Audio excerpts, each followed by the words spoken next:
Assim fica bem melhor. Parece a minha casa.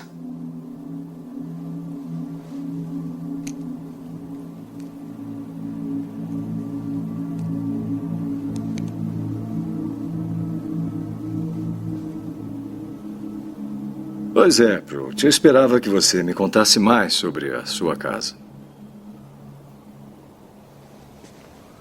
O que gostaria de saber?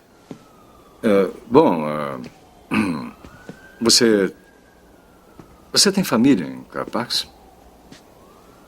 As coisas em Capax não são iguais aqui, Mark. Em Capax, nós não temos família, como você imagina. Na verdade, a família seria non sequitur em nosso planeta, como seria em muitos outros. Em outras palavras, você não conheceu seus pais?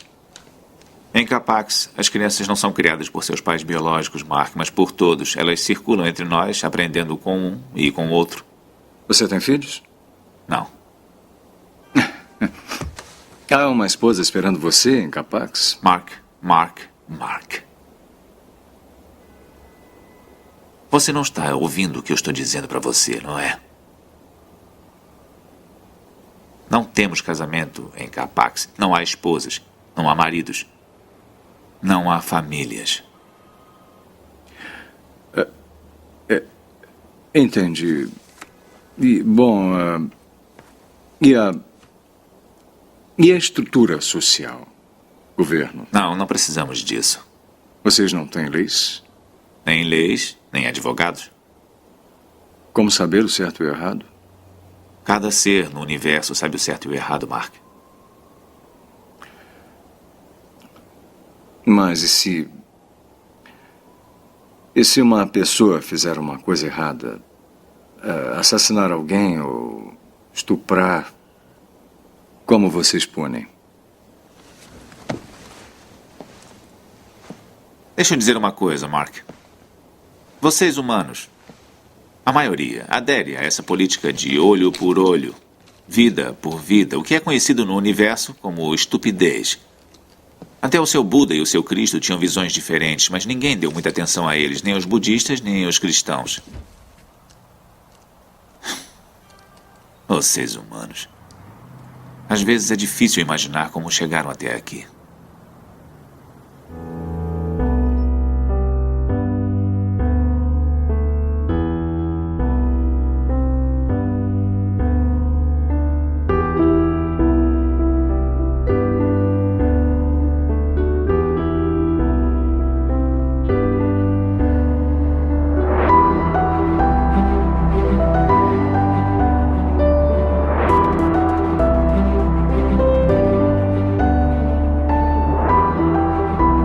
I can't accept the world as it is today. So I do everything I can to build a world of sustainability for all people.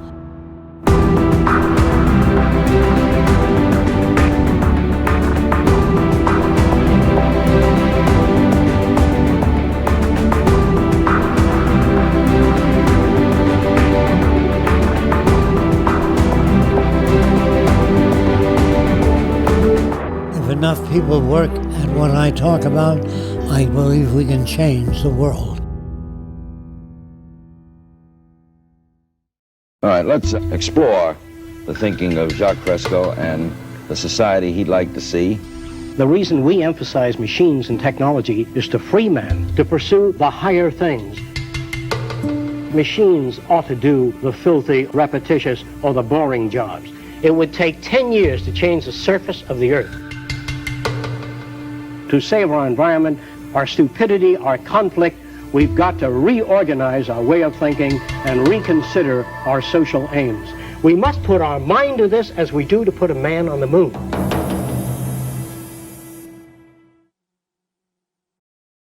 Like many kids, when I was 6 years old, I dreamed of flying in space. I'm old enough that back then, the only astronauts were Flash Gordon and Buck Rogers. Force guards will blast them to pieces before they land. And I went on and became a professional astronomer. I was lucky enough to get selected in the first group of shuttle astronauts.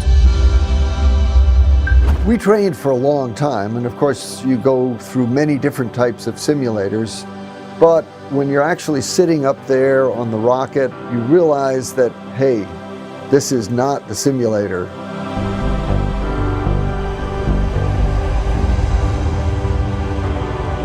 The whole vehicle is shaking a little bit on the pad.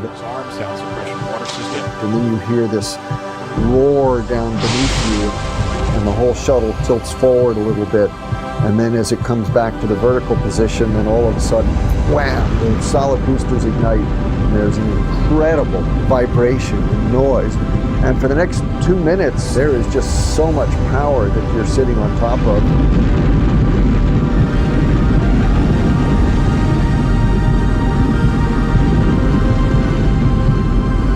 I was just sort of holding on, thinking to myself, whoa, I hope this whole thing holds together. And sure enough, it did. Of course, by that time, looking out the window, the blue sky has already turned to the blackness of space. And I can see in the distance the coast of Africa coming up into view, and I will always remember that feeling on my first flight when I realized, wow, you're in space.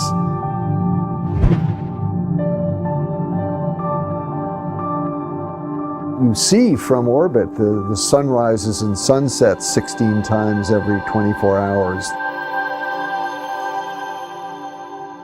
Flying over the Earth at night, in particular, gives you a real sense of human civilization. Because during the day, you look down and you see the colors of the Earth, you see the forms of the landmass of the continents. There's a lot of beautiful things to see during the day. There's also the view of the impact that humans have had on our planet, and that can be pretty scary. Over the course of 11 years of flying, I watched as the Amazon jungle was continually being deforested. At night, you constantly see agricultural burning all over the world.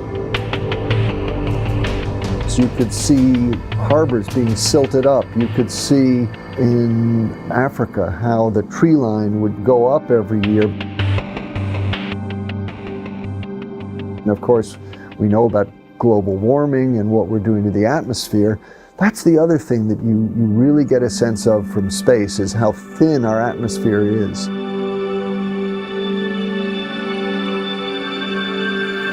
Basically, the idea that we're seeing this environmental damage on the Earth created by humans, but we see it from a cosmic perspective, means that it's just not something that we can ignore. The planet is responding to the presence of humanity.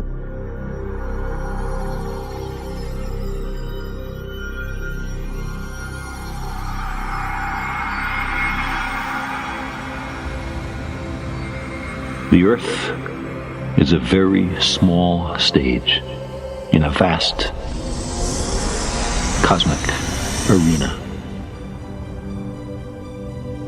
Think of the rivers of blood spilled by all those generals and emperors, so that in glory and triumph they could become the momentary masters of a fraction of a dot.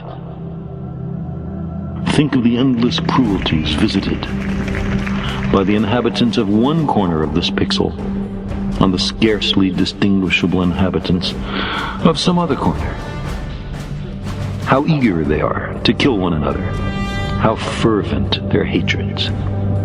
Our posturings, our imagined self-importance. The delusion that we have some privileged position in the universe are challenged by this point of pale light. Our planet is a lonely speck in the great enveloping cosmic dark. In all this vastness, there is no hint that help will come from elsewhere to save us from ourselves. From ourselves.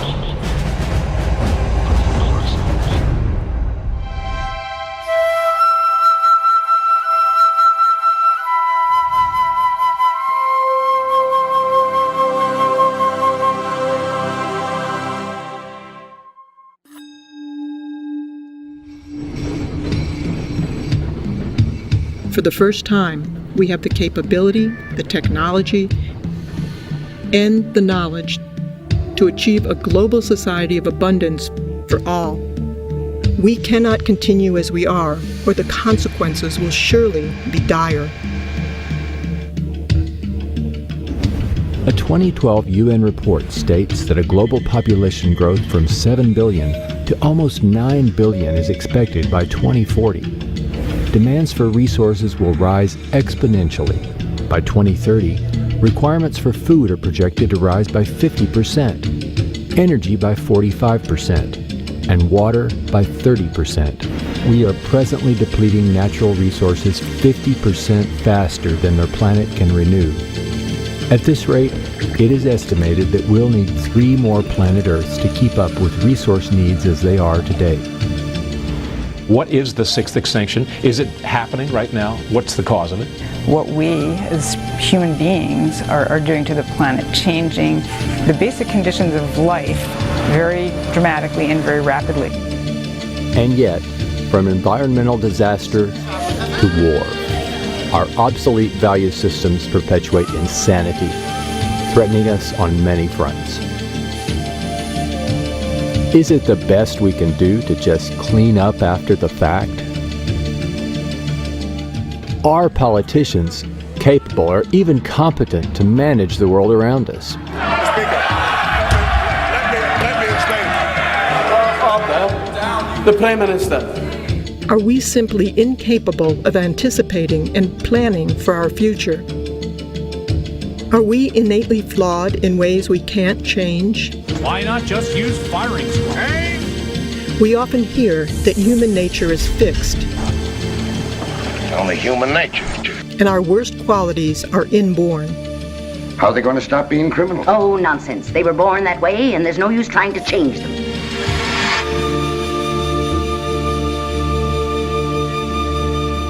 I think it's difficult to talk about a specific human nature like we talk about fixed or modal action patterns in non-human species, but clearly in humans, learning plays the major role. In fact, I refer to humans as the learning animal because humans learn more than any other animal.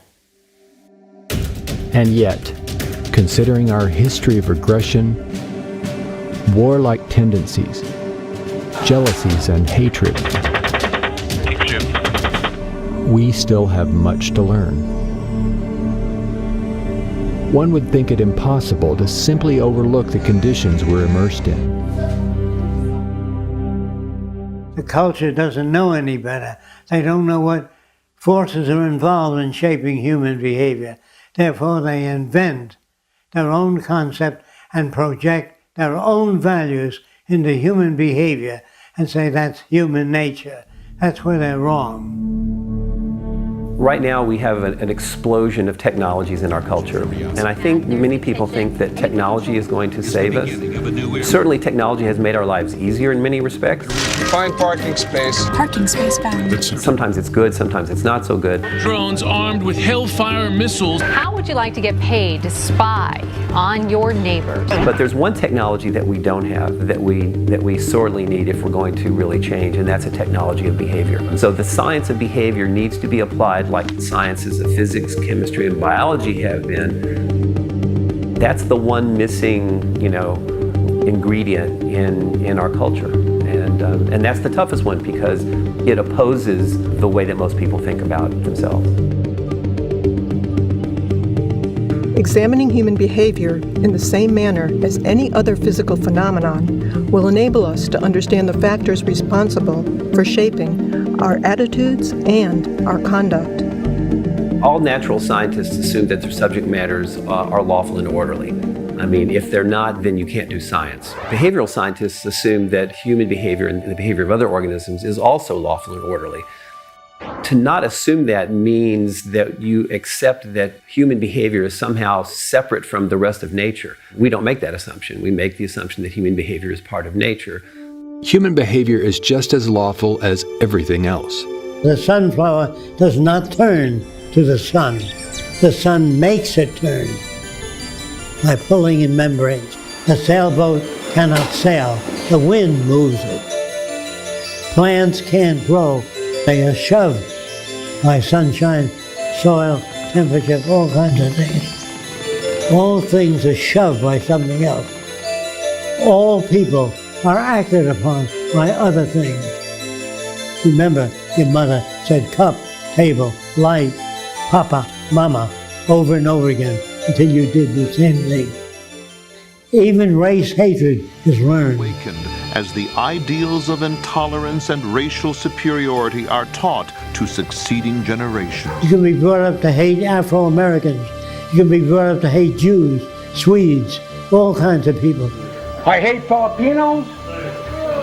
I hate Mexicans. I hate them all. We can raise a Jewish boy in a Nazi culture and becomes a good Nazi. Mechanical processes are based upon many interacting systems. What you got there, son? A plane. What makes it fly? Is it the propeller? Well, the propeller's not going to turn unless you have the motor, right? So, it's the motor? But the motor needs fuel. So I'm guessing it's the fuel that makes it fly. Almost, but if you don't have the spark plugs and the oxygen, the fuel's not going to burn. So it's spark plugs and oxygen? Well, you would think so, but actually, even with all that working, if you don't have the wings and the control surfaces to give it lift, it'll never get off the ground. So it's the wings and control surfaces that make it fly? Actually, it's all the above, son. It's a complicated machine, so it needs all these things working together to make the plane fly. That's a lot like other technologies and even human behavior. So it's all those things that make it fly. Exactly, kiddo, exactly. Just like mechanical systems, our behavior has no single cause. God gives people good blood and bad blood, and there's an end to it. Our behavior is generated by the many interacting variables that we encounter. The environment can never be the same for any two individuals.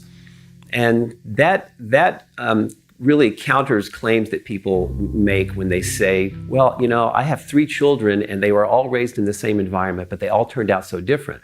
Well, by that definition, the same environment refers to the house they lived in or the parents they had. There's no such thing as the same environment.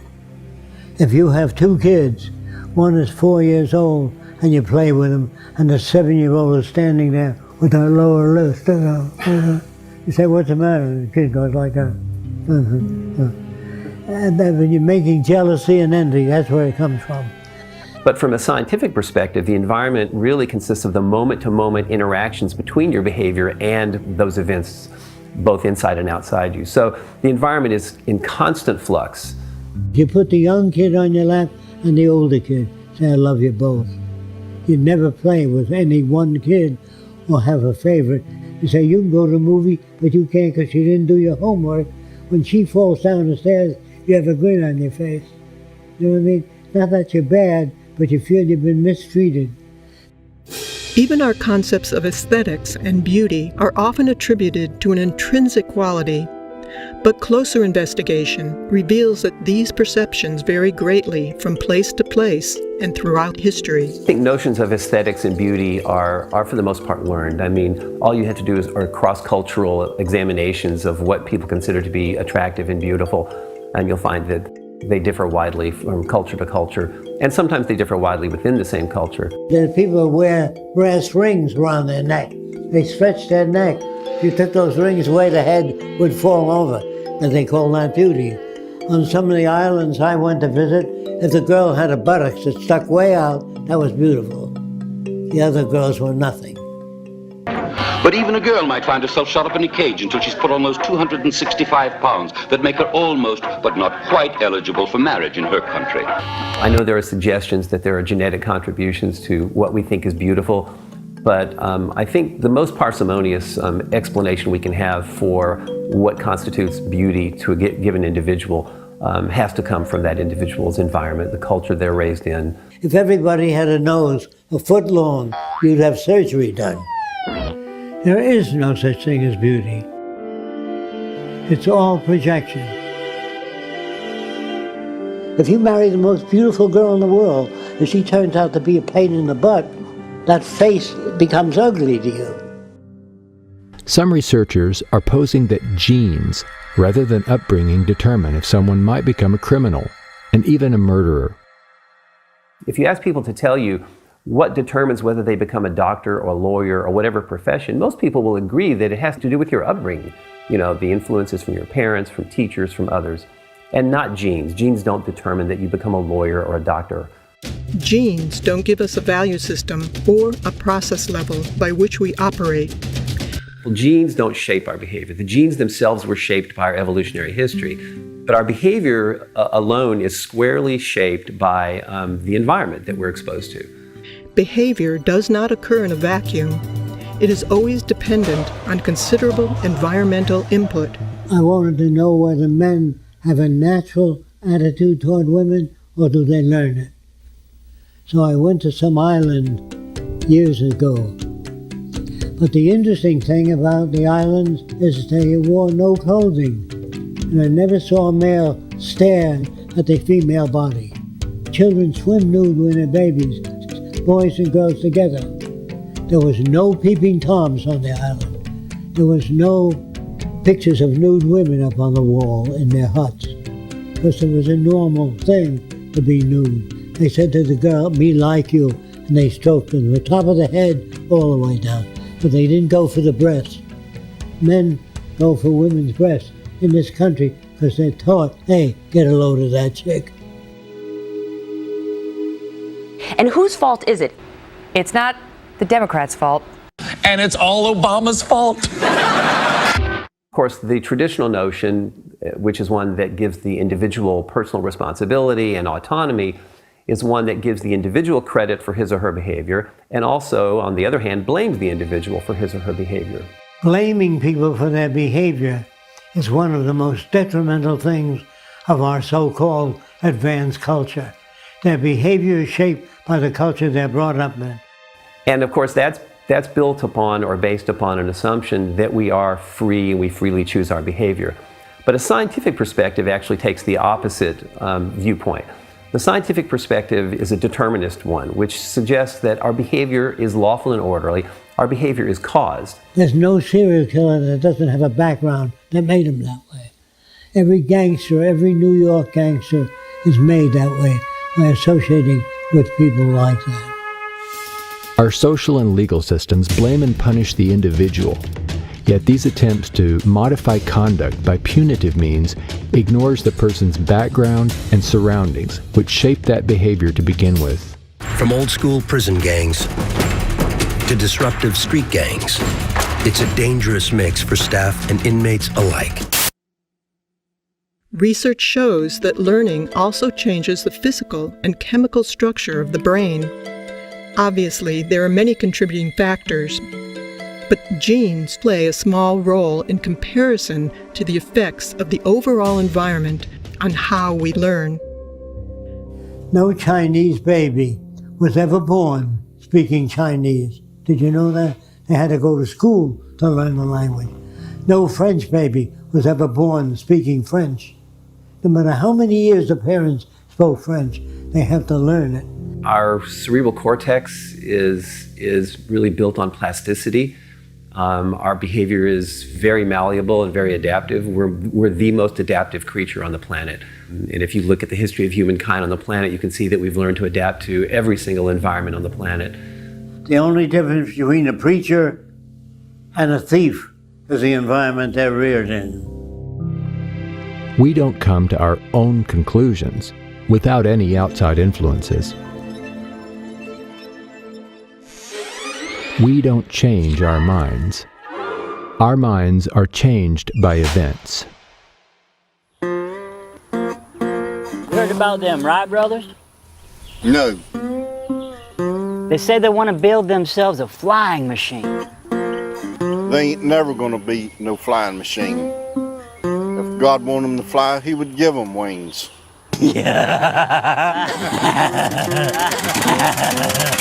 Our minds are changed by events. I changed my mind.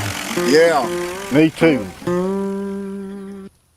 If you're born with a brain that's more effective, faster than the average brain, you become a fascist faster if you're brought up in a fascist environment. A good brain cannot describe that which is significant. The brain has no mechanism of discrimination. Only experimental evidence determines that. If the surroundings that establish our values remain unaltered, in spite of the urgings of poets, priests, and politicians, the same behavior and values will persist. If you tell people that you're not to fish in a certain area, if you don't provide food for those people and the means of living, they will violate those laws. All laws have to coincide with the nature of the physical world. But it isn't the law that prevents crime. It's if you meet the conditions. These days, rhino poachers come by helicopter, armed with powerful tranquilizers and a chainsaw. Rhino horn is now worth more than gold. If people are unemployed, they will do whatever they have to do to feed their family.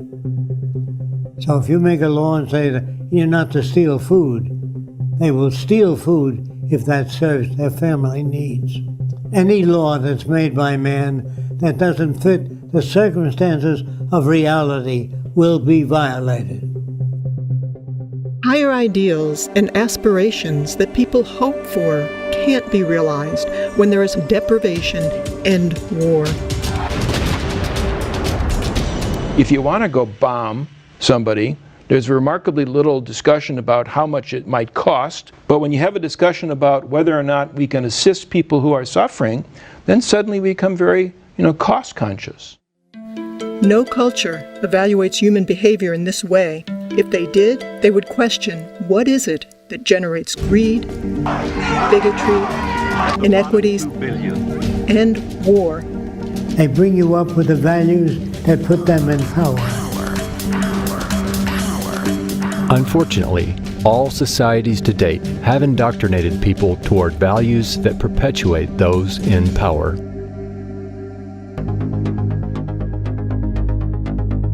So, let's investigate the key factors governing the lives of people and nations. Money and the values, behaviors, and consequences it produces. Time and sales data. Split-second stats.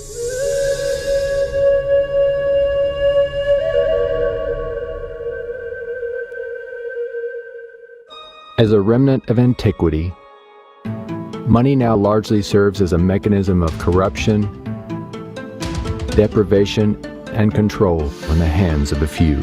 It's corrupted everything. I mean, every institution that we live in is corrupted by money. What's fascinating to me is that we can become enslaved by something that we've created. Not physically, but just mentally enslaved by a notion that was invented by humanity. It is archaic because I think we've grown past what money can do. It is well enough that the people of the nation do not understand our banking and money system, or if they did, I believe there would be a revolution before tomorrow morning. Henry Ford, Ford Motor Company. In a desperate attempt to survive, many work multiple jobs.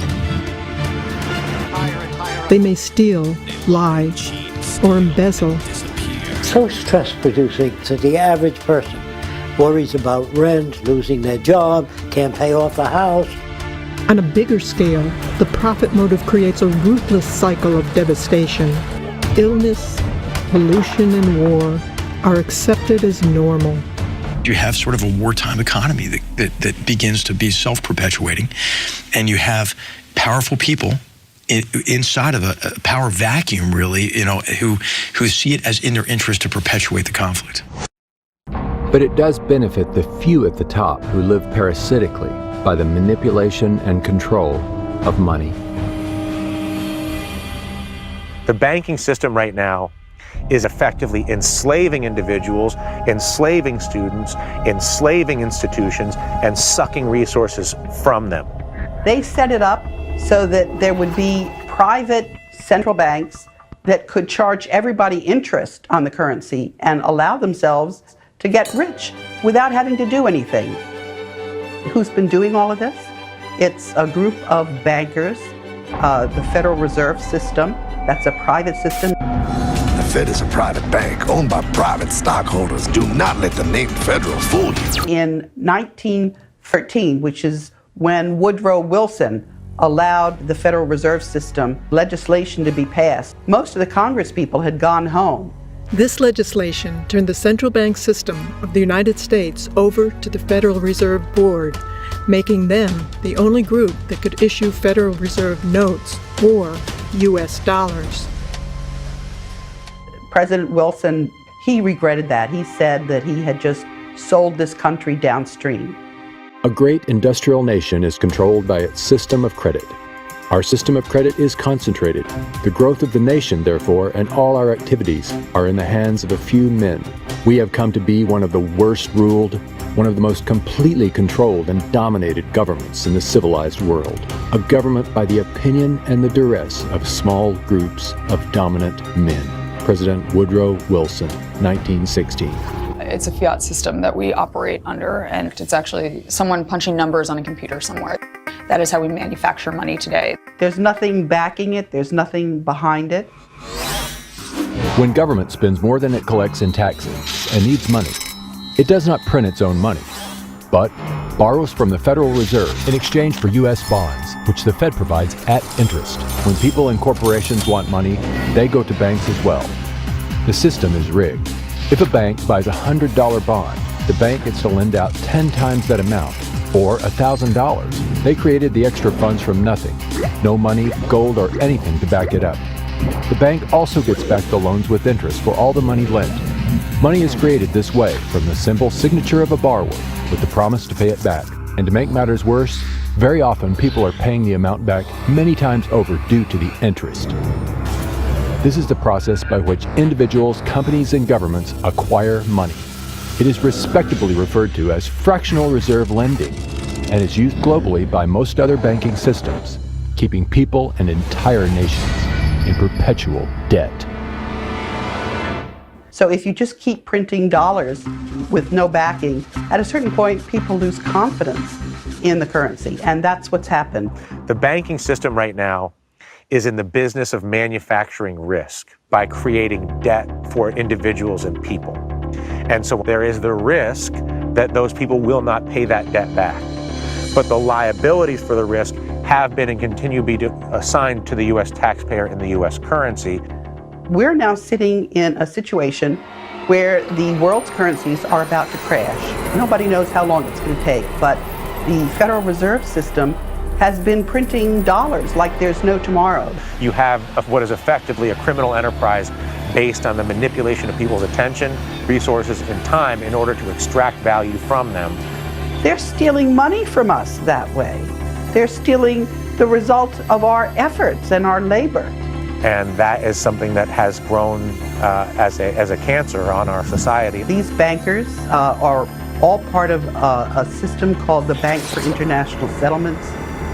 Most people, even in business and banking, don't understand this bank and its role as the BIS. They own 40% of the assets of the 43,000 companies that are traded on the capital markets. The bank runs itself. It has a board of directors which is composed of 15 governors of central banks from around the world. And they pull down 60% of the annual earnings. They bought up all our media, and that media is hoodwinking citizens.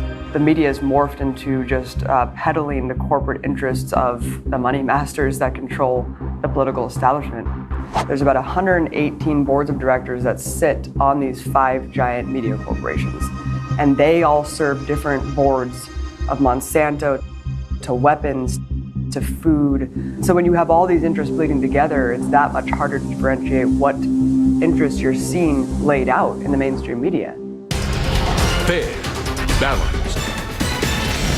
If you want to understand power, you have to understand who nominates candidates, not understand who votes for candidates. Our system is not a democracy. The percentage of our population that participates in the nomination process is literally less than 5% of the population, and really less than 1% of the population. If I was in control of the nominating process of everything that everybody ate, and I always nominated cheeseburgers or fried chicken. And I told you that it was a democracy and you could eat anything you want as long as it was a cheeseburger or fried chicken. Would that be a democracy? I could sell it to you as a democracy because I don't decide whether to eat cheeseburgers or fried chicken. You get to vote in a very large and well-publicized election as to whether we're going with fried chicken or cheeseburger. And people organize into very tribal groups, be very anti-fried chicken and very pro-cheeseburger, or they'll explain to you exactly why cheeseburgers are going to be the end of the world and why fried chicken's going to save you. Those who can afford it hire lobbyists who essentially buy politicians. Most of the time, either party will suit their needs. Definition of a lobbyist in the United States is someone who advocates for someone else and is getting paid for it. The laws then enacted are quite often written by the corporations to benefit themselves. Professor Thurber sees an underground explosion in lobbying and estimates the industry actually brings in more than $9 billion a year, exceeded only by tourism and government. The reason that we aren't changing things right now is the banks have lobbyists in Washington in numbers I've never seen. Lobbyists are strictly there to buy access. They are not there to enhance the democratic process. Families and working people just don't have that kind of representation, power, or influence to look after their needs. They've designed the system to reinforce and, in a sense, finance themselves based off of special interest. Everything that was around in 2007, 2008 that we get so scared about, the mortgage-backed securities, the credit default swaps, the other derivatives, they still exist. They absolutely do. And yes, there's higher capital requirements for the banks, so they can't be as leveraged, but those are not that high. And if we don't have a media that's providing who's really like writing these bills and passing this legislation and what it's all for and who it serves, then we're living in an illusion. Well, I think that generally the laws in this country are written by the wealthy and the powerful, because I think by definition that's who controls the legislatures and the commanding heights of the power system in this country. And that's a scary reality, because you can pay your way into having laws implemented that serve you and your corporation as you would like them to serve. The complete impunity that corporations have to operate unabated and pollute the entire planet. A major spill of toxic coal ash is raising questions again about the safety of water and the government regulators overseeing industry. There's zero accountability. Other than slap on the wrist of a couple fines here and then. Slave labor to the exploitation of resources on the planet. The slap on the wrist of industries that pollute, cut corners, and violate policies will continue as long as it's profitable to do so. JP Morgan paid $13 billion in fines last year. If you have that much money in order to just pay fines, and they put away $19 billion for paying fines. JP Morgan is paying $410 million to settle charges with the government, but JP Morgan is not admitting any wrongdoing. Goldman Sachs settled early on in this case for $550 million without admitting wrongdoing. UBS has agreed to pay about $50 million. Under the terms of the settlement, UBS did not admit any wrongdoing. Well, I think that people commit the crimes that they're in a social position to commit. I think it was Bertolt Brecht that asked, which is a greater crime, to rob a bank or to own one? And I think as we've seen from everything from the savings and loan scandals to the Wall Street meltdown, that all too often the owners of the banks are frequently looting the institutions that employ them. They commit all manner of illegal acts, and yet they're very rarely prosecuted for them.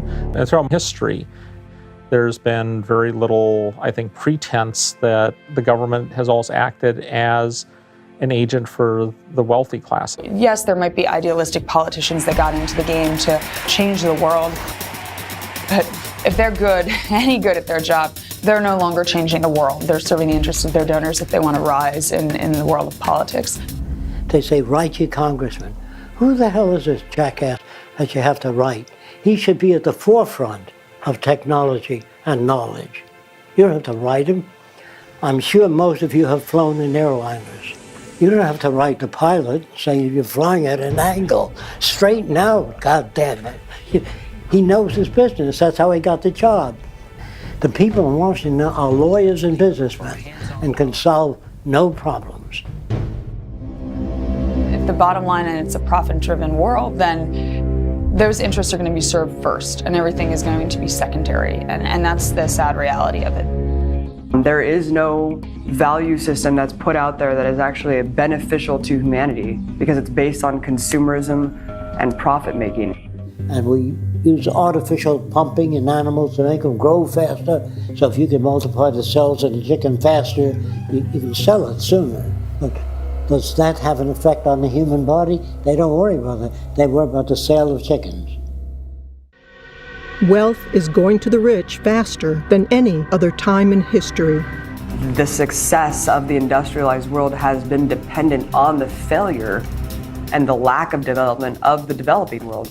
I mean, the reason that they're stifled is because they are indebted to the first world. We wouldn't be prospering if it weren't for the labor that's going on and the indentured servitude that's going on in the entire developing country. And so that's the power dynamic can never change in that respect because it's literally dependent on it being that way.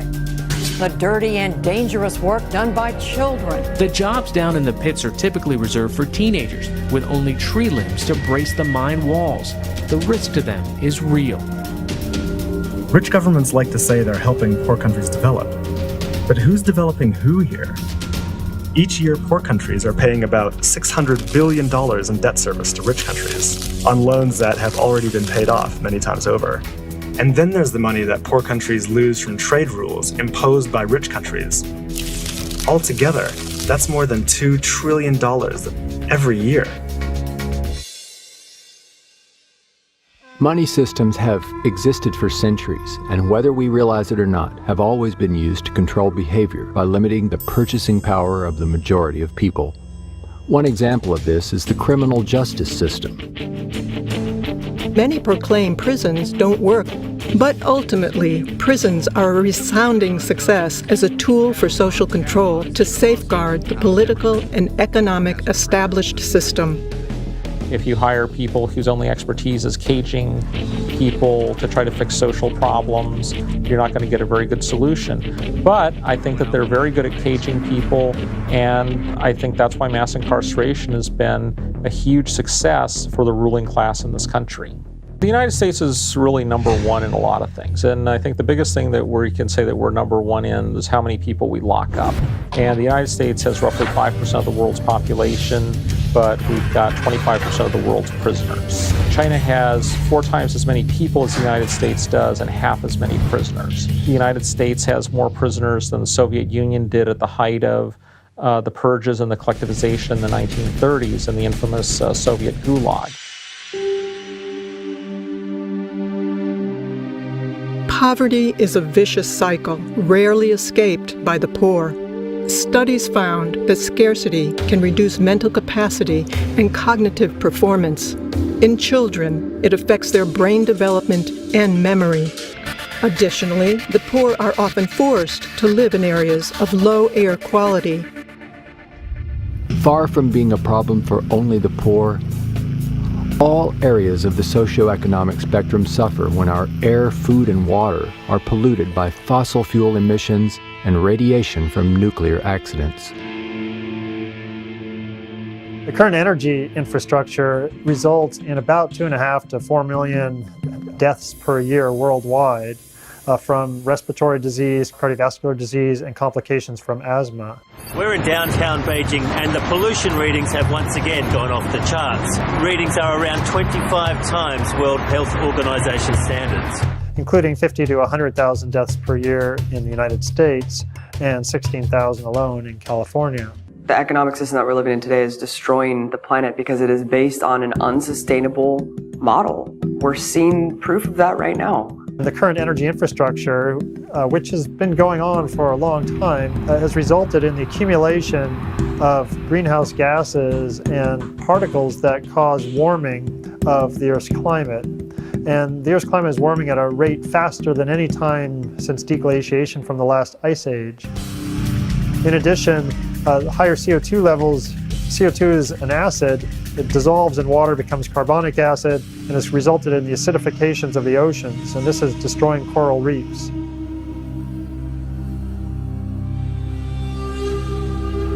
We have to realize our planet does have a certain amount of regenerative power, and there's no question that we've been through numerous worldwide extinctions. We have fossil records of that, and the Earth has recovered. There is a limiting carrying capacity, though. There are many additional impacts of global warming. Sea level rise is a very big concern. For example, right now there is about 65 to 70 meters of sea level stored in ice, mostly in the Antarctic, but also in glaciers in Greenland and also sea ice in the Arctic and other places. The temperature's warm enough that we melt all this ice. That means the sea levels will rise 65 to 70 meters, and that will cover 7% of all the world's land and result in all this is along the coast where most people in the world live. This will cause a significant disaster. We're also seeing enhanced storminess, increased intensity of hurricanes, and greater extremes of weather associated with global warming. So there are significant problems associated with this, and these are all tied back to the emissions from coal, oil, and gas combustion that have been occurring since the Industrial Revolution that started in the mid to late 1700s.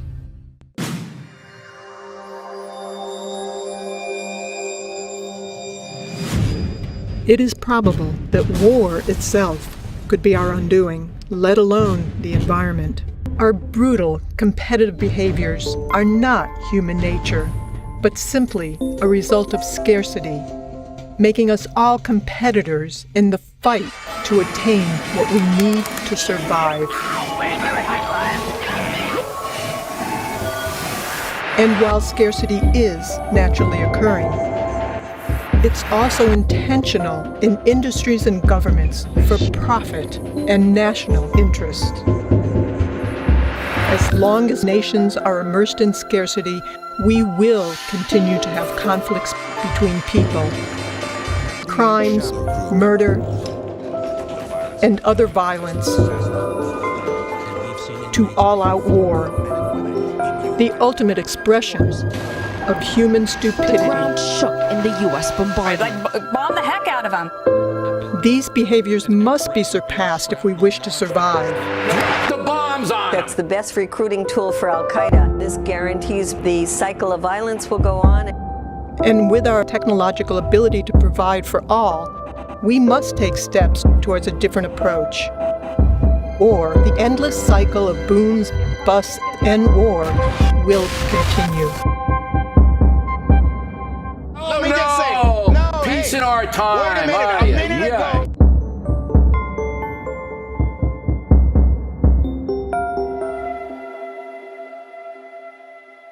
Nobody, including the United, and most of all the United States, goes to war to liberate or spread democracy. The only incentive on a practical level to go to war is to acquire resources. In the United States case, it frequently is either energy resources, shall I say, supporting political alliances to preserve access to energy resources. Smedley Butler, a U.S. Marine Corps General Major who was the most decorated Marine at the time of his death, stated it well when he wrote, I spent 33 years and 4 months in active military service, and during that period, I spent most of my time as a high-class muscle man for big business, for Wall Street and the bankers. In short, I was a racketeer, a gangster for capitalism. I helped make Mexico safe for American oil interests. I helped make Haiti and Cuba a decent place for the National City Bank boys to collect revenues in. I helped in raping of half a dozen Central American republics for the benefit of Wall Street. I helped purify Nicaragua for the International Banking House of Brown Brothers. I brought light to the Dominican Republic for the American sugar interests. I helped make Honduras right for the American fruit companies. In China, I helped see to it that Standard Oil went on its way unmolested. Looking back on it, I might have given Al Capone a few hints. The best that he could do was operate his racket in 3 districts. I operated on 3 continents. War is a racket. It always has been. A few profit and the many pay. But there is a way to stop it. You can't end it by disarmament conferences.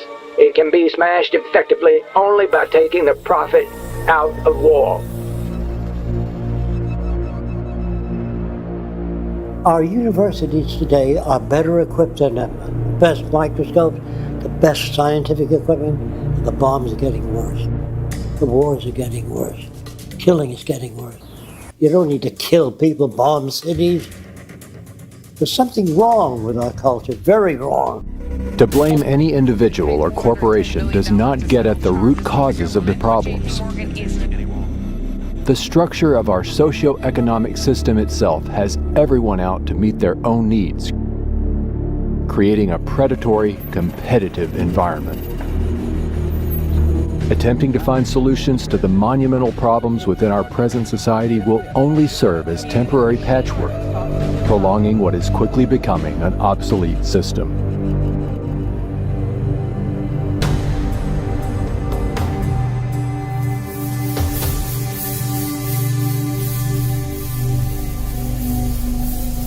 Now more than ever, a sustainable civilization is possible, and furthermore, essential. Our social designs, language, and values have evolved from ages ago. The reality of scarcity in earlier times shaped our behaviors and remains deeply entrenched in all cultures today.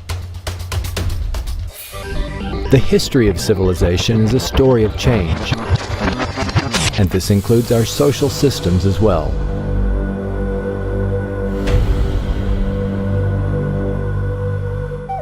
Our earliest enlightenments were but stepping stones in the sequential development to our present science and technology, which could now produce and distribute abundance to everyone.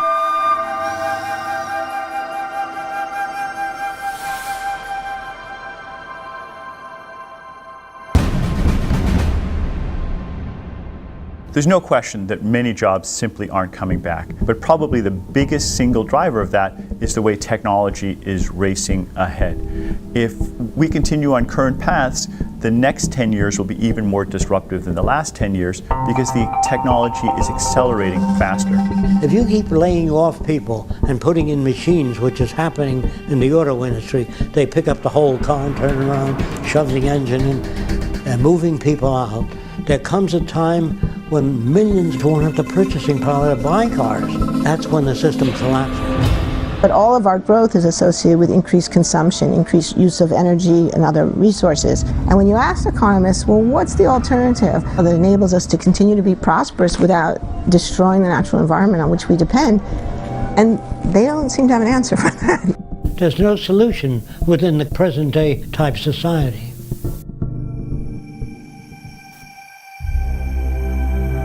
The Venus Project proposes a workable alternative.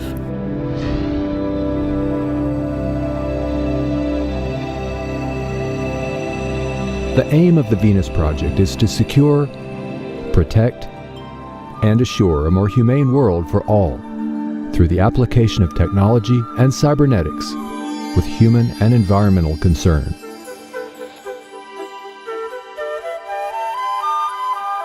People need information to be able to move into the future intelligently. Without information, there's no way you can develop a sustainable culture. It can't be done politically because the problems are technical. If you succeeded in arranging for the most ethical people in the world of the highest morality and put them in government, when your lights fail in your house, you need an electrician. When the dams don't generate enough electricity, you don't need a highly moral politician. You need an electrical engineer. So our problems in the world can be solved by technical people.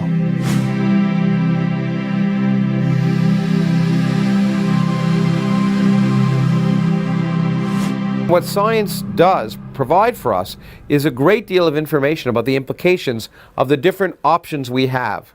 So science helps us make better decisions by informing those decisions. And that's why it's a shame to turn away from science in the public arena. Science is not an emotional way, not a wishful thinking way, but a rational way of seeing what the connections are. That's what science is about. How could that not apply to everything?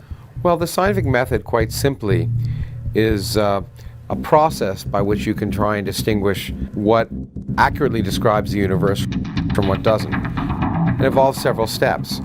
Often, of course, you make some supposition or prediction about what phenomena might result based on some theory. But then, most importantly, use empirical data, testing. You test your idea in a way that's falsifiable. When they said to scientists, can you put a man on the moon? The answer was, I don't know. They go, how do you find out? Well, we have to put a guy in a centrifuge and spin him and see where he conks out. Then we know how fast the rocket can go. It can't start out at 7 miles a second. The guy had flattened out. After they try all these, then they say, this is what we have to do to get a man on the moon. You have to perform additional tests that are more selective to determine, in fact, how accurate your idea is. And science continues by the process of continual testing your ideas. If you're going to get into nature, you're going to get into the rules by which nature operates. And it does operate by very specific rules, which means it's predictable. And so what's science? For me, it's more than a body of knowledge, it's a way of thinking.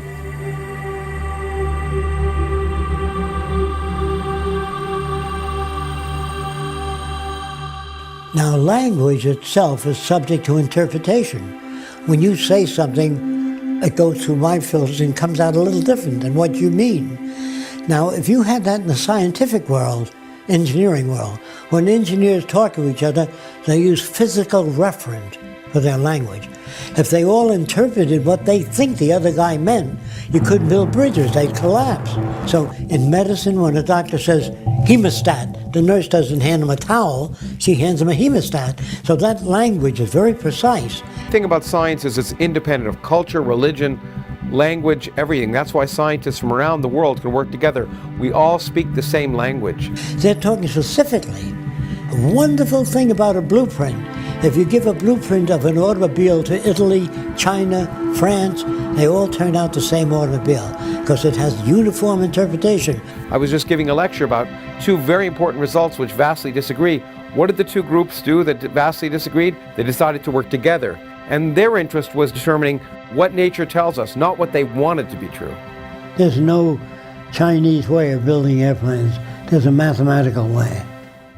Oddly enough, we've never applied the methods of science and engineering on a global scale to achieve a more just and equitable social arrangement. Our failure to do so leaves us continuously on the brink of oblivion. Scientists were never asked to design a society without automobile accidents. They were never asked to design a city that's self-sufficient. You know, you took the Manhattan Project, they were supported, so they built the atom bomb. We're working on the wrong things.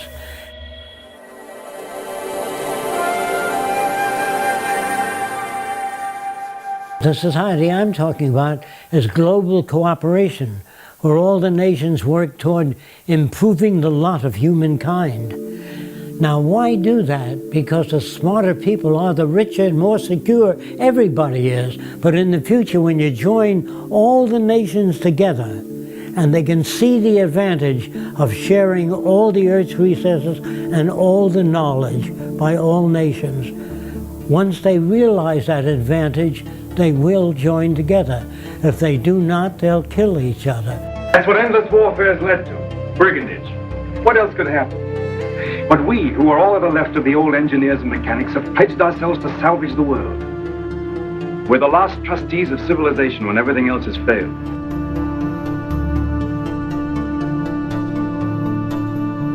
If our planet had a common catastrophic threat, such as a large meteor heading toward the Earth, nations would unite and call upon science and technology to solve the pending catastrophe. Border disputes would cease. Bankers, lawyers, and businessmen would be unable to solve the problem. Resources would be harnessed without cost or profit. Today we face many common threats, far beyond national boundaries.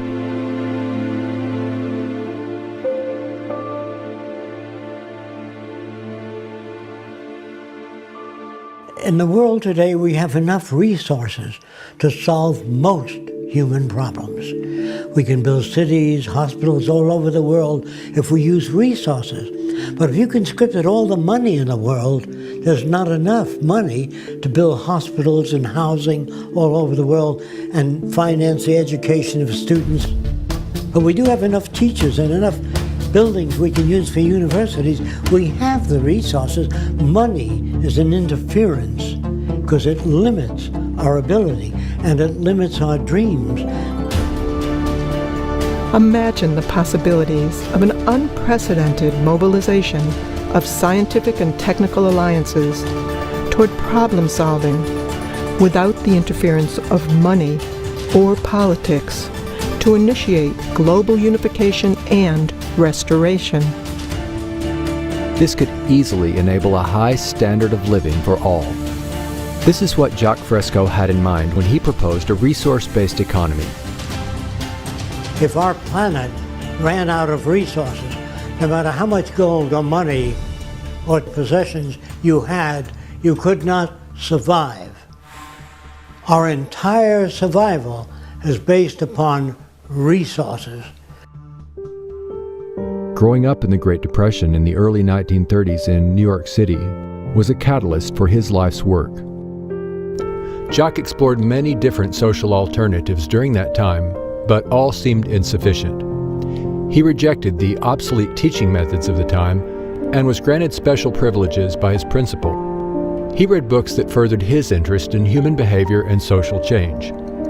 His early research with training and observing animals led him to similar findings with people as well. He concluded the environment shapes our values, our identity, and generates our behavior. Fresco witnessed great suffering and scarcity, even though Earth was abundant with resources. He saw it was the rules of the game we play by that were at fault. Jacques started with a lot of technical things when he was very young, and what gave him incentive for that, some of the first designs, was that his younger cousin cut his fingers in a metal fan, so Jacques came up with a fabric fan. He was just a little kid, and he took it to the fan company, and they said, "Oh, nice idea, kid, but it's not practical." And then a couple months later, they came out with it. This was his first introduction to the free enterprise system. It's not free and it's not enterprising. Fresco grasped the necessity to develop an entirely new social design, which integrates the best of science and technology dedicated toward human and environmental concern. To accomplish this holistic approach, Fresco studied and worked in a wide range of fields, such as architecture, transportation, medicine, behavioral sciences, industrial design, and more. For most of his life, he has lectured, written books, designed and produced models and media to introduce methods that could work for all instead of only a few individuals. Sometimes when you talk about a new kind of world, it frightens people. They figure, well, gee, everything is technical. What about the human aspect? And I had to devise models and make buildings and homes to show people what kind of home they might live in the future.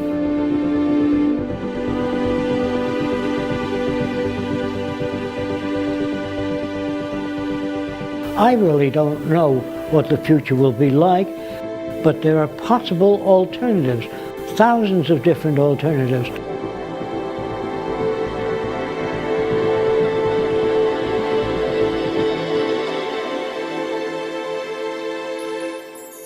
Fresco and co-founder Roxanne Meadows built the experimental structures to test and illustrate his designs and provide a research center from which to continue furthering the aims and proposals.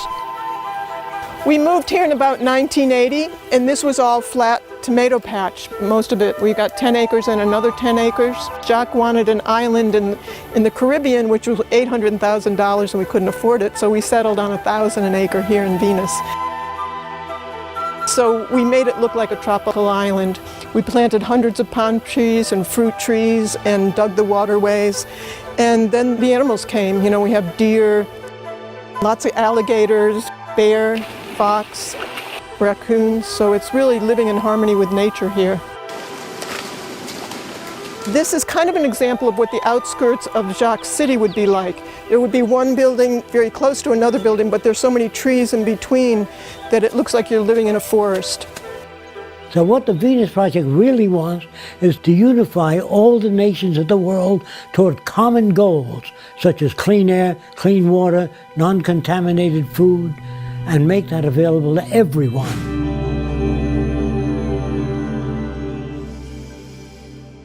What is really needed is the intelligent management of the Earth's resources. A resource-based economy is based on the carrying capacity of the Earth and its resources. If you don't work in terms of existing resources, you're working in some metaphysical plane. In a resource-based economy, all resources would become the common heritage of all the world's people, and access to the necessities of life would be for all the world's people. There would be no more monetary systems or trade, barter, or any other system of human servitude. A resource-based economy allows social advancement and worldwide reconstruction in the shortest time possible. Under scientific scales of performance, we can provide everybody with more than they need.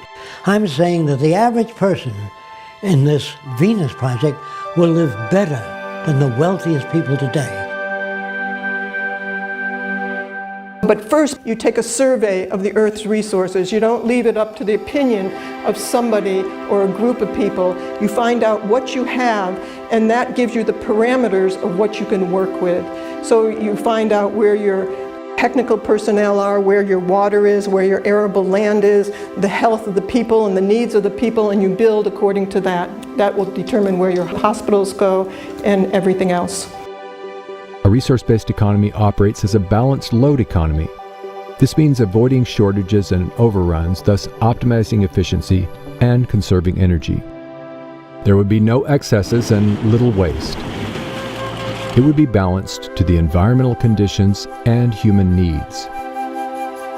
For instance, there would be no houses without people in them, or cargo trains traveling empty or stored in freight yards dependent on the business cycle for their use. This also ensures natural resources are not depleted as in our present system.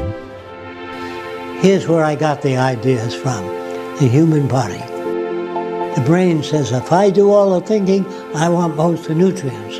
Then the lungs would say, just a minute, if I don't oxygenate the blood, you couldn't work as a brain. So the brain says, all right, I'll give you whatever you need. Then the liver says, if I don't filter, the brain and the lungs will die. So every organ gets whatever the hell it needs. And so you have a system that works. When you get an infection in your toe, there's no committee meeting, no democracy, where they send the committee to the brain, say there's an infection in the toe. The brain says, we're going to do a 3-month study. By that, your infection's up to your knee. To achieve the intelligent management of resources, technologies are used to monitor and track goods and services. This is similar to industrial processes of today, but updated to equitably distribute goods and services to all. This is the basis for a total global systems approach. I can imagine an abundance economy where robots do most of the work, where our food, our clothing, our shelter are created by machines. And I think it's very realistic for us to completely eliminate absolute poverty worldwide, not just in the United States, by the year 2035. Nobody needs to starve ever again. That could be an enormous milestone that is achievable because of technology.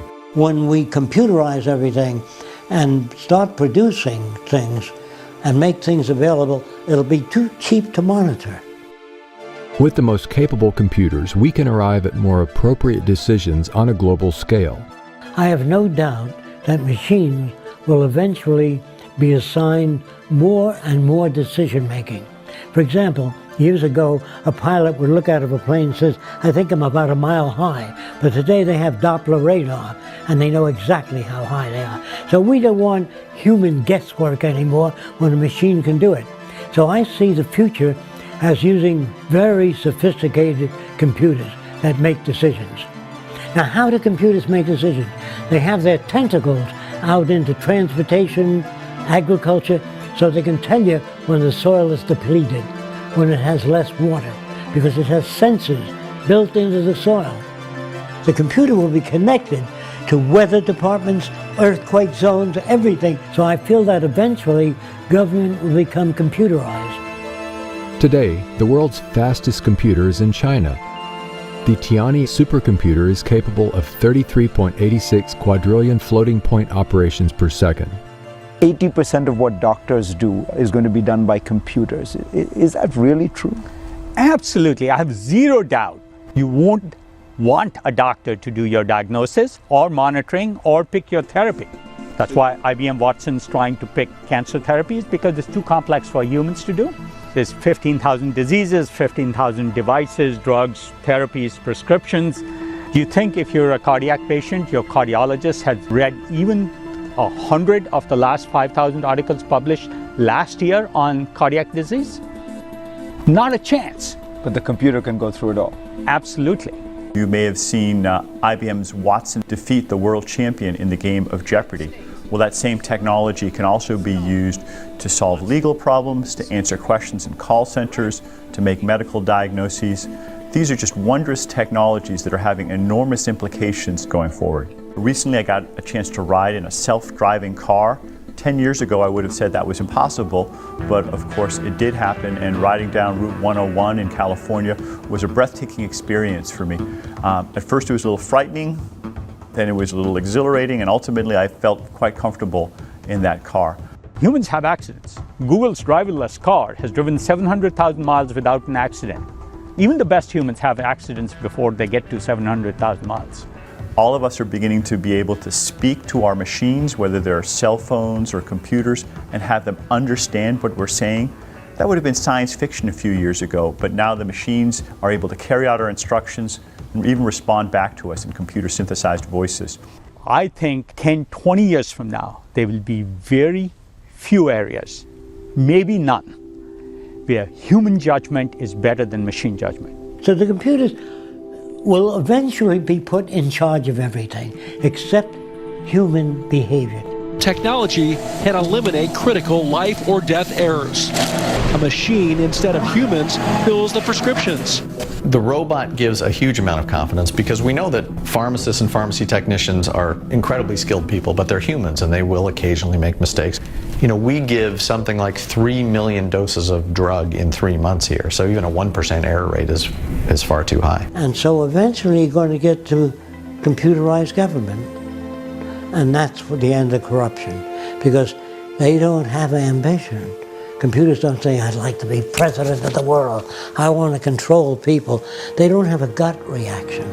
If utilized in this global systems approach, we could surpass the practice of political decisions based on power and advantage. And even computer experts are writing books now on the machine takeover. Watch out, they're not going to take over, they're going to be assigned the decision making. I'm not worried about the machines getting angry and taking over. I'm worrying about people maybe getting angry if we don't figure out an equitable way to use these technologies to create shared prosperity. The Venus Project proposes ways to achieve this. Interconnected, sustainable cities utilize cyber centers, which coordinate industries, transportation systems, public health care, and the flow of goods and services. These cybernated centers would connect all cities and help with environmental reclamation. In the beginning, interdisciplinary technical teams would manage productivity until even these tasks are automated. Mega machines directed by AI could excavate canals, construct bridges, viaducts, and dams. Self-erecting structures would be expedient in the construction of industrial plants, a apartments, and eventually most of the global infrastructure.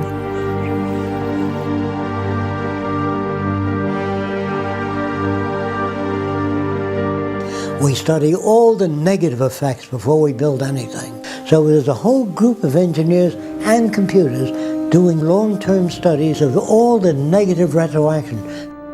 With the threat of climate change, we may be forced to take large engineering feats. The Venus Project proposes automated canal diggers to bring rising seawaters into below sea level deserts, enabling them to bloom. The cities would only use clean sources of energy. Some say this is not possible, but even today, Professor Mark Jacobson is demonstrating otherwise. So our goal is to replace all fossil fuels. There's 30 times more solar available worldwide over land in high solar locations than we need to power the entire world for all purposes in 2030. And there's 7 times more wind than you need to do the same thing. So we are looking to combine all clean renewable energy sources that are available: wind, solar power, geothermal power, hydroelectric tidal power, and wave power. We would need about 4 million large wind turbines to power 50% of the entire world for all purposes. You might say, well, that sounds like a lot. But keep in mind, during World War II, the world produced about 800,000 aircraft in the space of 5 to 6 years, and the US produced 330,000 aircraft in 4 to 5 years. And so that was decades ago, and now we have better technologies and abilities to ramp up production. So it really comes down to willpower. It's not a technological or economic blockade to solving this problem. It's really a social and political blockade.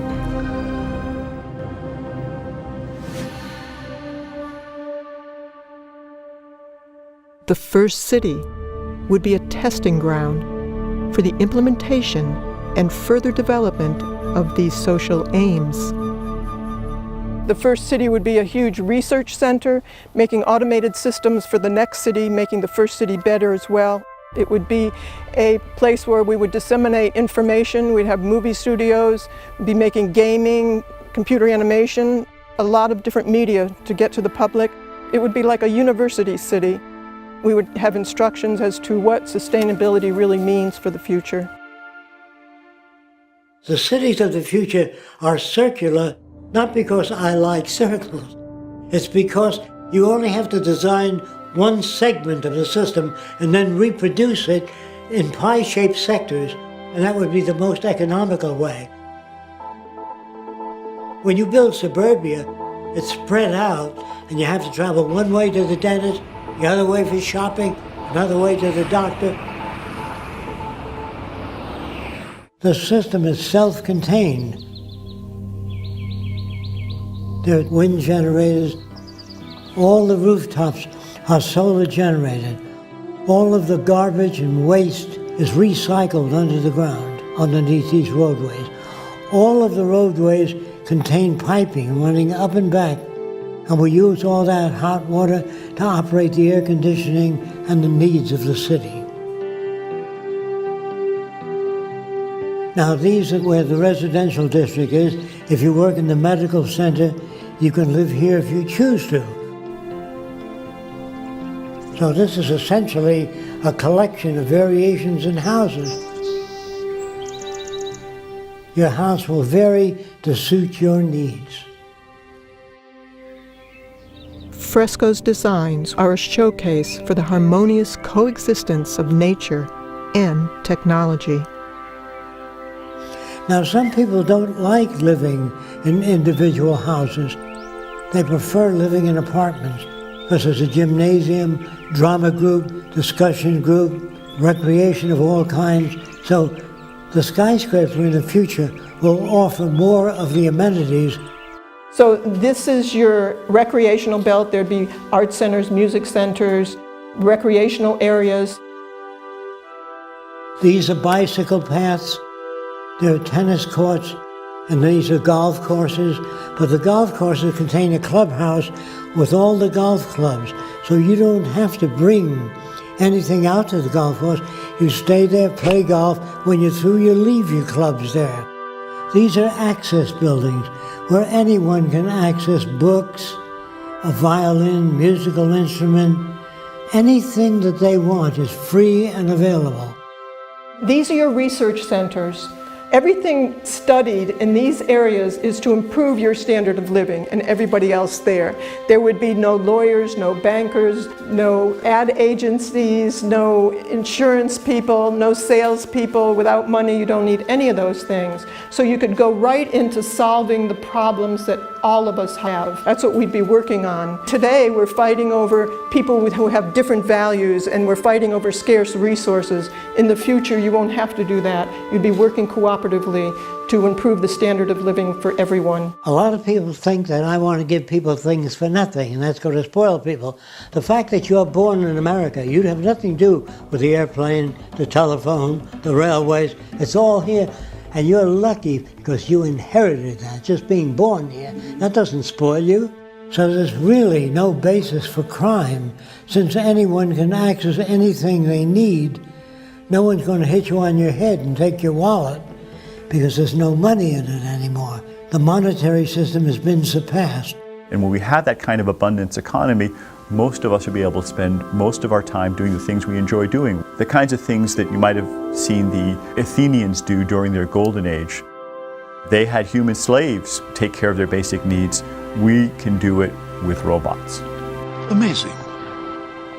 And what would you suggest the cooks and housewives of the world do with all that extra time? There's an island called Isle of Man. On that island, there's a stream down below, and the women wear a harness. And they go down, they get 2 buckets of water and climb up to their home up there where they boil and cook food.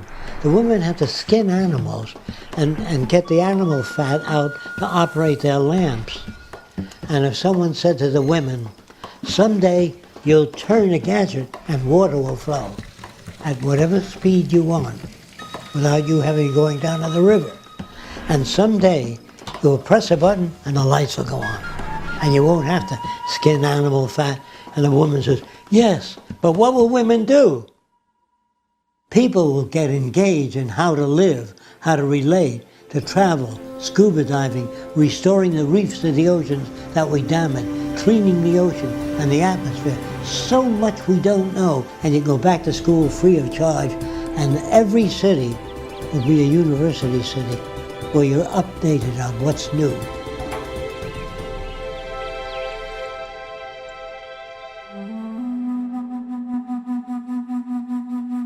We would re-examine everything, from our social arrangements and building processes to our value system. Let's explore how this new social concept would work within a resource-based economy. It's not just architecture, it's a way of thinking.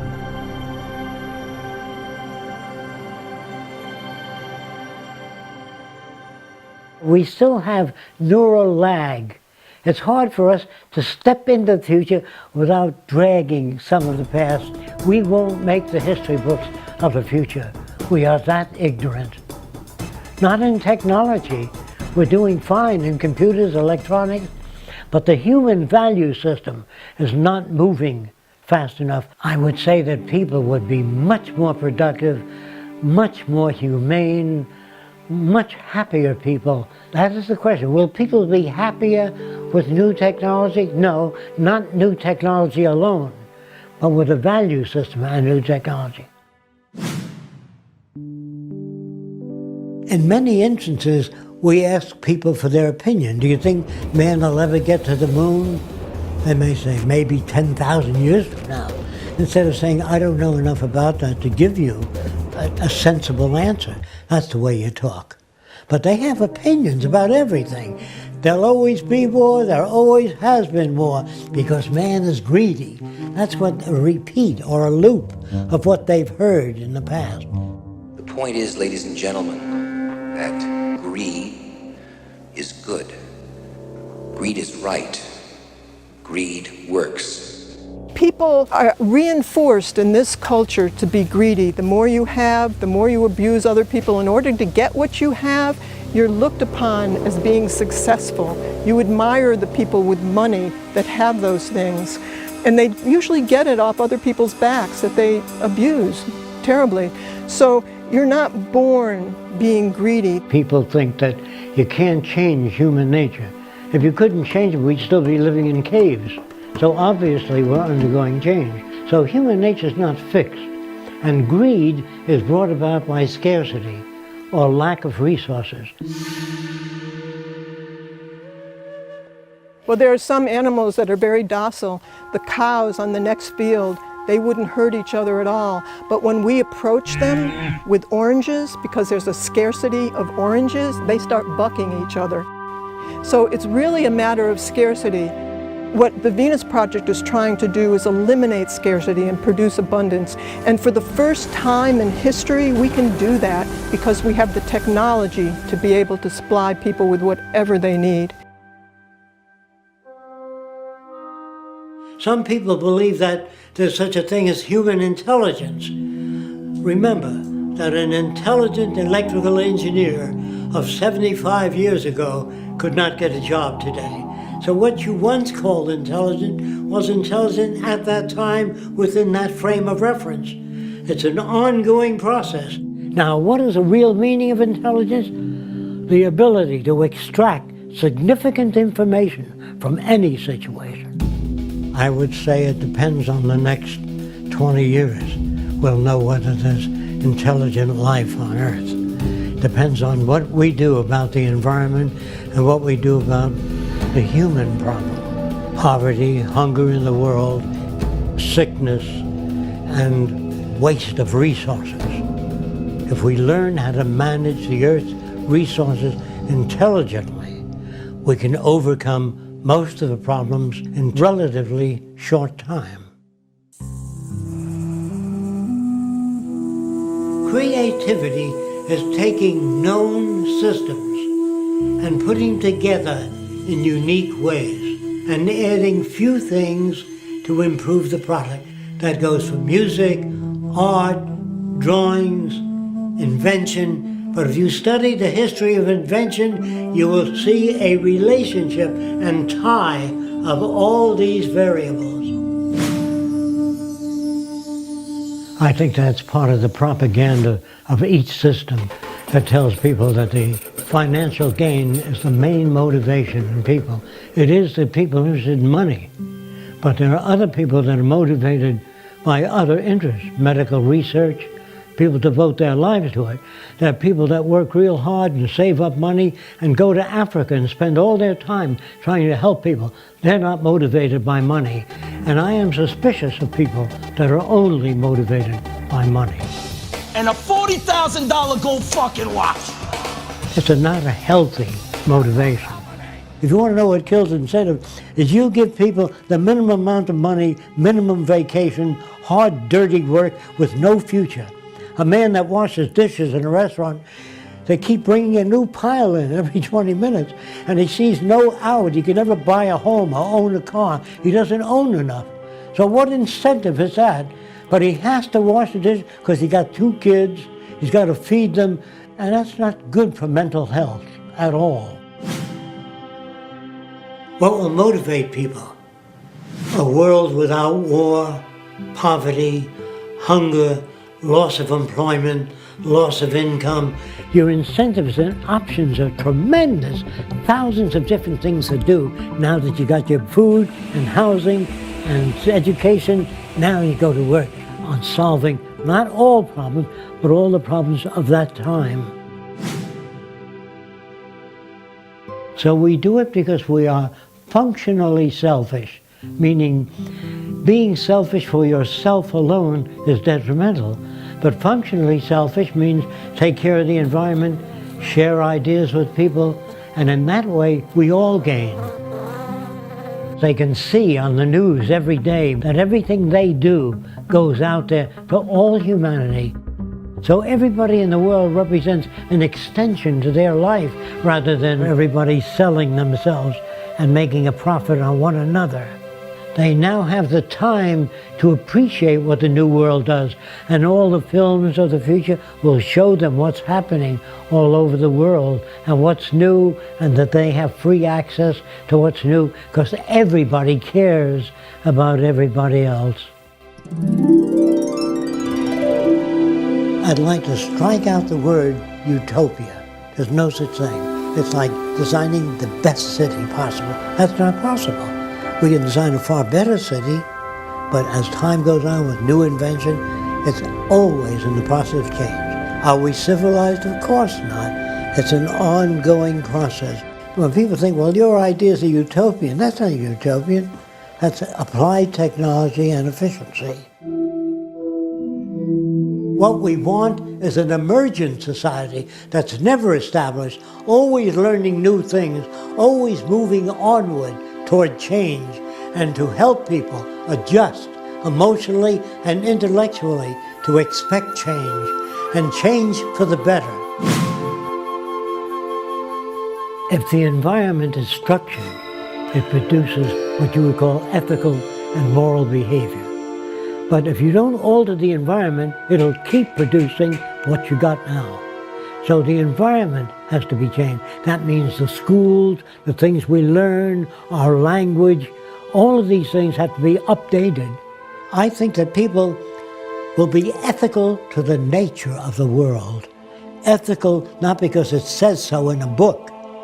They're ethical because it's better for them and better for society. So the new ethics is based upon the carrying capacity of the earth rather than my opinion. Will it be a democracy? It never was a democracy. It's been corrupt all the way back, only it's never been disclosed. Did you vote for the space program? Did you vote for the building of warships? Did you vote for any wars? What the hell do you mean by participatory democracy? It never existed. These are words. Whenever you hear democracy and freedom, watch out. That means it doesn't exist. In a world where it does exist, there are no proclamations as to human rights. It's built into the system. Black studies, women's studies are all part of a system that hasn't achieved that. In the future, for example, if you said, you know, there ought to be more kindness in the world and more cooperation, they would say, how do you do that? If you have nothing to offer, they say, why do you make noises? They would not accept that as anything sensible. Emotions are superfluous to the task. Your feelings in the future, all emotions, will be translated to an action pattern. You'll do medical research on how to develop bones that are getting weaker, how to strengthen them, how to improve the health of people. When emotions are translated to deeds rather than this. Now, another thing that really confuses people is the word love. Well, what would happen if you live with a replica of yourself? How long do you think you'd be together? How soon would you crash? So do you love yourself all the time? Of course not. How can you love another person? You only love certain things about people and certain things about yourself. The word love will disappear in the future and be replaced by a newer definition called extensionality, meaning enhance one another's lives. But I love you are just empty words that manifest nothing. It's how people behave to one another that indicates love. There's another thing that's very dangerous, claiming to be aware or conscious. You hear that all the time, at least I'm conscious. Well, I usually meet with those people and I say, where is your liver? I'm not sure. How fast is the blood moving through your veins and arteries? What area of the brain controls creativity?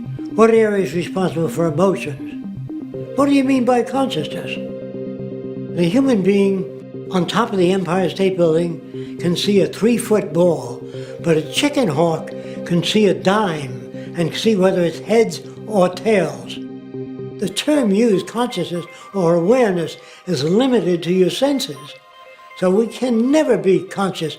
We can grow in degrees and understand perhaps a little more about many more things, but we never can achieve consciousness because we don't see gamma rays, cosmic rays. We don't see all of those things without instrumentation. Religion has an old book with a lot of myths, packed with myths, and it doesn't change every year. Consider this. A scientist has a book on astronomy. Every year that book undergoes change. If you have a book on electronics that's 2 years old, it's obsolete. So they undergo change. But here's a minister with that one book under his arm. A real simplistic interpretation of the earth. And it caters to what people fear. What happens after death. What happens now is that myth and superstition is pervasive, not because we don't have better ways of understanding things, but because people want to believe things that make them feel better. Then they tell you in school that everything in nature has a purpose. You know, what's the purpose of life and all that. So they say the purpose of the eyebrows is to deflect sweat off to the side. That means there's a designer. Now, what's the purpose of coughing and sneezing? To infect other people? They say the purpose of horns on an animal is to protect itself. So I said, what's the purpose of those horns? They say, that's for ramming other animals. I said, what if the horns go off to the side? Well, that's for keeping them off the side. What if they go back? That's keep them off the back? No. Animals are born with every which way horn, and they learn how to use them. People hope that there's some cosmic purpose to their life, but in fact, science, as far as we can tell, tells us there's no evidence that there's purpose to the universe. Does that mean there's no purpose to the universe? No, we can't prove it.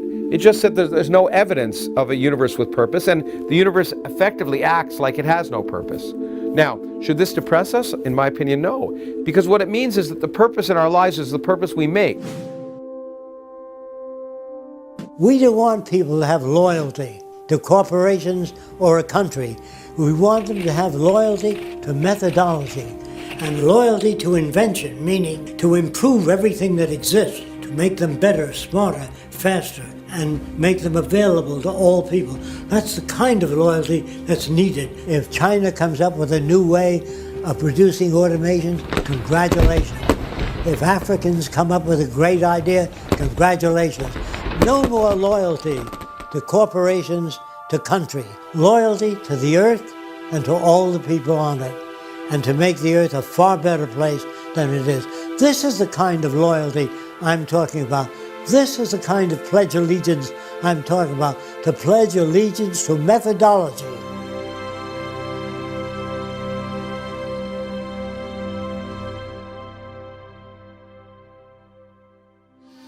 If we manage to arrive at a saner future, the tasks will be about solving problems common to all people.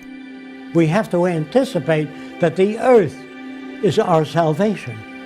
If we don't take care of it, no matter how many churches you build, we will starve to death and kill each other. The real challenges are producing abundance, reclaiming damaged environments, sharing and creating innovative technologies, and improving communications between people. I know we can build a far better world without war, without most crimes, without the need for prisons, and without the need for money. We can surpass that. We have the technical ability to make things available to everyone. All the wonders of technology have no meaning at all unless it enhances the lives of everyone. The vision of applied science can serve the common good. And though this goal has eluded human civilization for centuries, the possibility of a better life for all will depend ultimately on the choices we make today.